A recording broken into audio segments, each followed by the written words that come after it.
Ladies and gentlemen, good evening and welcome back to our channel once again. In this video, I want to call a spade and not a big spoon. And the spade is the question about what next for Raila Odinga and the broad-based government after the autopsy results confirmed that indeed Albert Ojwang was killed by the police. What next for Raila Odinga and the broad-based government, especially in Nyanza? Because even Oburu Odinga today asked the same question at the Senate. When we see any injustice rearing its head again, Mr. Speaker, it is not the small boys. It must be the big boys who organize this kind of a thing. Me, I've never heard, Mr. Speaker, I've never heard that somebody can be charged for making somebody infamous. I don't know what a senior police officer, what type of fame a senior police officer wants to be. Where is he going with that fame? And Mr. Speaker, fame is something you can take to a civil court. Somebody does not have to be arrested and put in cell because he has made somebody infamous. Mr. Speaker, I have even seen in this country pictures where people are putting the president in the cells. And they are never arrested, Mr. Speaker. Is this police officer even bigger than the president? Why can he not be arrested and interrogated, Mr. Speaker, if we don't tackle this particular case up to the end, Mr. Speaker? Kenyans will not believe us. Kenyans will not believe that even as leaders we are serious. Because I come from that region. What am I going to tell the people of Homa Bay when I go there? That we are in broad-based government. And I don't explain to them how their son was picked and then put in some police cell, where there are many police cells, Mr. Speaker, on the way from Oyugis. From Oyugis, there is a police cell there in Oyugis, there's a police cell in Homa Bay, there's a police cell in Kisii, there's a police cell in Kisumu. There are so many police cells around there, Mr. Speaker. Why this particular police station? Because there's one question which most people, especially those who voted for Raila Odinga, are asking. Why are they being targeted? Raila Odinga today issued a statement. Let me read for you the statement by Raila Odinga. I have been deeply horrified by reports of a young Kenyan, Albert Ojwang, who was picked from Homa Bay and driven to his death in police cells in Nairobi over an alleged offensive social media post about a senior police officer.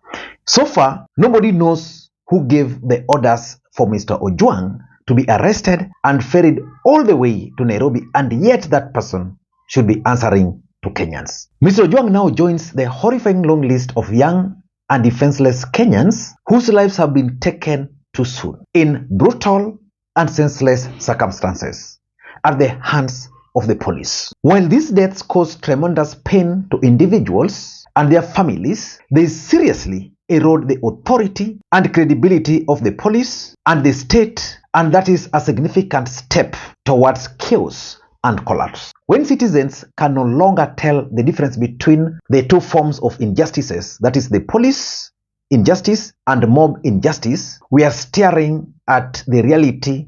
We are staring at the reality failure as a nation.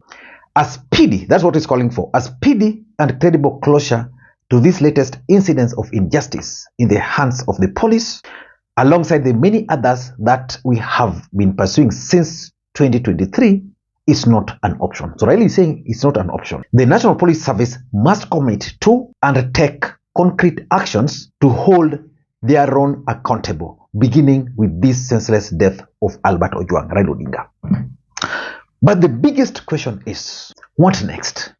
In this video, I want us to talk about what next, because it's painful. I want you guys to listen to the father, because we can't lie that we don't know who ordered for the arrest. The police themselves yesterday confirmed that indeed the IG, the deputy IG, lodged some complaints and ordered for the arrest. And some are even alleging that immediately this guy was brought to Nairobi, he was taken to the Deputy Inspector General of Police, Mr. Lagat. I don't know how true that is, but those are allegations I'm reading online. Listen to the father. nilipeana kijana wangu kwa heshima hiyo mkononi mwako, maana nilipata habari kupitia kwa watu uliowatuma waje wamchukue yeye. Baada ya kukabidhi huyu mtoto kwako, maana hawa ni watu uliowatuma tu, leo hii matokeo inatokea kwamba mtoto wangu amekufa kwa majeraha ya kupigwa. Nahitaji unieleze kwa nini ulimuua mtoto wangu. Kupitia kwa sheria ukaseme kwa nini ulimuua mtoto wangu. Alikukosea nini ambayo inagharimu kifo chake? Watu wanaongea kuhusu mambo ya ufisadi hata ni wengi kabisa katika nchi hii yetu. Kwa nini mtoto wangu peke yake asulubiwe kwa ajili ya neno la ufisadi ambayo inahusu nchi nzima, abebe na ni mtoto wangu mmoja wa kipekee? Sasa nimebaki mkono mtupu. Nana atanielekeza katika maisha yaliyobakia. Mtoto wangu nimemsomesha kwa taabu katika kaunti ya Kilifi kwa kazi ya Kware, nikijinyima kwa ajili ya mtoto wangu kusoma. Alipohitimu nilikuwa nina matumaini, ndiposa nikatoka huko nikirudi Nyanza nikae nyumbani kwa sababu mtoto amefika mahali pa kunishika mkono. Sasa leo hii umenivunja mkono, umeniua. Kwa nini uniue? Unanidai nini? Amekuibia nini? Haya ndio maneno ambayo nataka niongee kwako Bwana Eliud. Baada ya ripoti hii mzee wangu, na jana idara ya polisi ilitoa taarifa, lakini leo hii wewe unazungumza baada ya kupata ukweli ambao ulifanyikia mtoto wako. Ukipata nafasi ya kuzungumza na utawala wa taifa, pengine rais, mkuu wa polisi Kanja, ushazungumza na Bwana Lagat, wale ambao wanafanya upelelezi, kama baba ya Ojwang, utamwambia nini? Mimi nataka niongee kuhusiana na mambo ripoti ambayo nilipata kwa police station ya kwamba ilikuwa ni ya uongo kutokana na uchunguzi uliotokea leo. Niliambiwa ya kwamba mtoto wangu amejigonga kwenye ukuta. Nauliza swali, huku kwenye makwapa pia unaweza kufika kwenye ukuta huko juu kwa kugongwa? Huku kwenye kishogo na kwa magoti, haya anaweza kufika huko kwenye ukuta huko juu kunakoonekana damu? Habari hizi zinamwendea tunayempenda rais wetu wa nchi hii. Tafadhali mzee wa nchi, tusaidie, nisaidie kama mwananchi anayetoa ushuru pia, na angalia haki kuwatendea wanyonge, sababu boma langu hata ilipigwa picha hata kabla kijana wangu kuondoka. Wakaona kwamba huyu ni mfukara, hawezi kujitetea. Kwa hivyo lolote tunaweza kumfanyia mtoto wake ili kwamba iwe suluhu namna hiyo. The biggest question is, what next for Raila Odinga? For me, the first thing Raila Odinga must do is to demand for the immediate resignation of DIG Langat. This guy should not be in office latest by tomorrow midday. He should be out of office because he's the guy who ordered for the arrest of this guy. He had the option of taking this guy to court. He must tell Kenyans the main objectives he wanted by torturing this guy. And I'm glad that Parliament, especially the Senate, today were on this particular matter. Mr. Speaker, my party, where I am the deputy party leader, we signed an MOU with UDA. One of the things we agreed was that we are not going to have abductions and killings like this one. Mr. Speaker, if we do not get proper answers from UDA side, we will consider this as a material breach of the MOU we have with the UDA. ODM, we are very serious about this. Mr. Speaker, I am talking as a deputy party leader of ODM. We are a party that believes in protecting lives of Kenyans.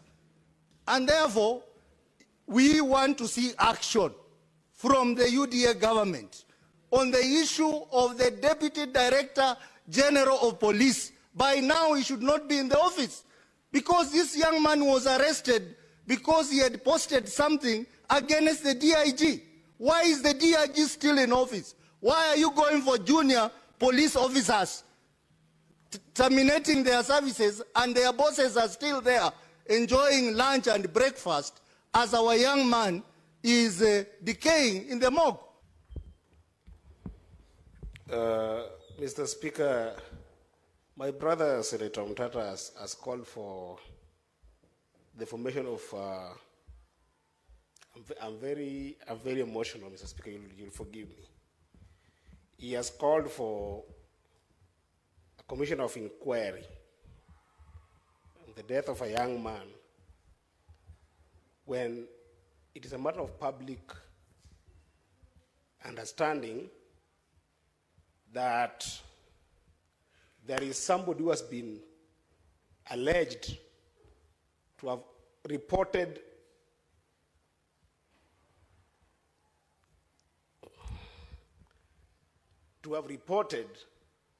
that Ojwang had published something about him. How does the justice system work, Mr. Speaker? How does it work?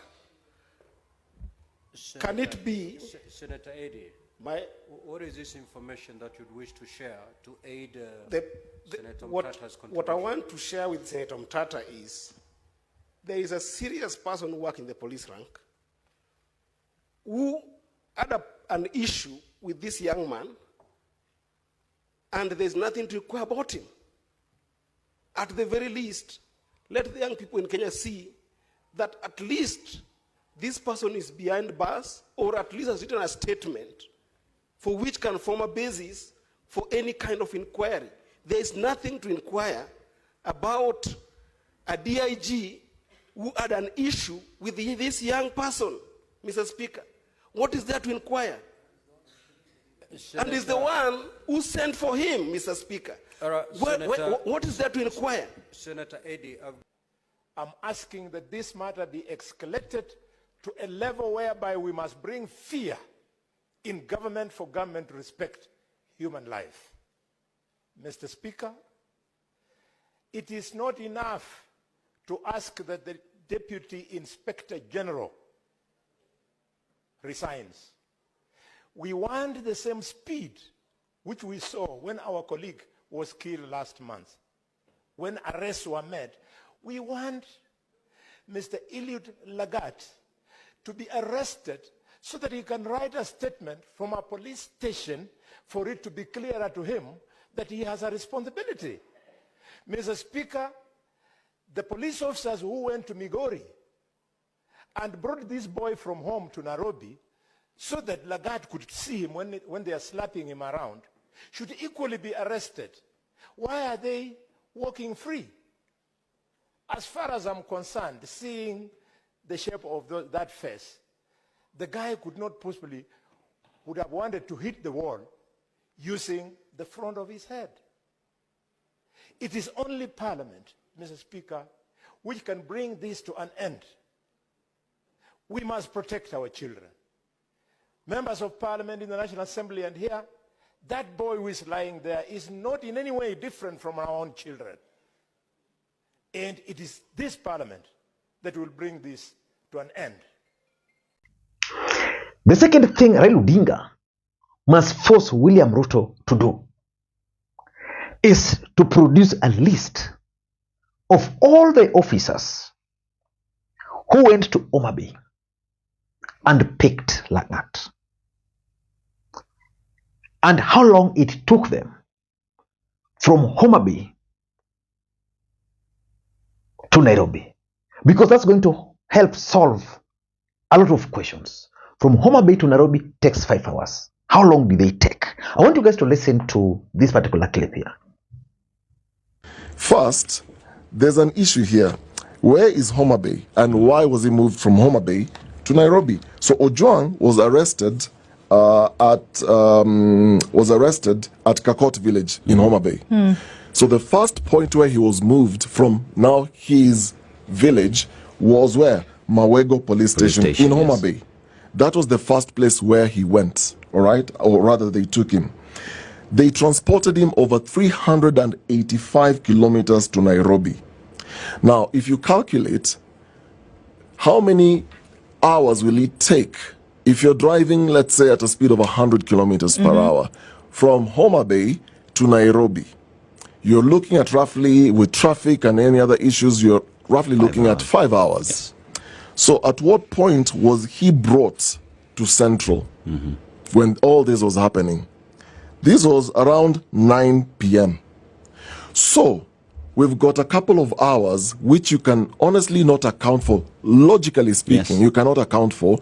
We don't know from Homa Bay all the way to Nairobi what was happening in that vehicle. We don't know whether they stopped anywhere else to do anything else, because you can assume any journey, you're moving from Homa Bay to Nairobi, you might want to take a break, go to a washroom somewhere. We don't know whether that happened. So along this journey, we don't know exactly what happened, because by the time he was being brought to Central, the story is he was already bleeding. He was already not okay. So what happened along the way? It is the officers who are in this vehicle with Ojwang. We are not told anything about them. So the people have been interdicted are the people who actually received him. But they're not the ones who are the arresting officers. These were people who are just on normal duty at the police station. And what is unfortunate and what I see happening here is the person who issued these orders is sitting comfortably somewhere in an air-conditioned office, red carpet, having tea. But junior officers who, for some reason, were on duty that day are the ones who are... Number 3, Raila must demand for public apology from the president, because that public apology is going to help in a very big way. The president must call for an address to the nation on this particular matter and make the changes. What pains me the most is that even senior government officials from Nyanza, the one you'd have expected to address this issue, are yet to address it. And lastly, Raila must once again sit with William Ruto and review their terms of cooperation. Because I remember at some point, Edwin Sifuna was very clear that they signed some MOU. And that MOU was very specific on abductions and these kind of things. So they must go to a meeting and review that on this we've succeeded, on this we've failed, and figure out if those failures can be corrected, or if those failures can actually lead to the two parting ways. Because if that won't happen, the rage against Kenyans, especially against Raila and ODM party, is on another level. You saw what happened to Homa Bay women rep today. She was chased like Burukenge. I don't know what to think, but that's my take. Until next time, this is Lee Makwiny. Bye-bye.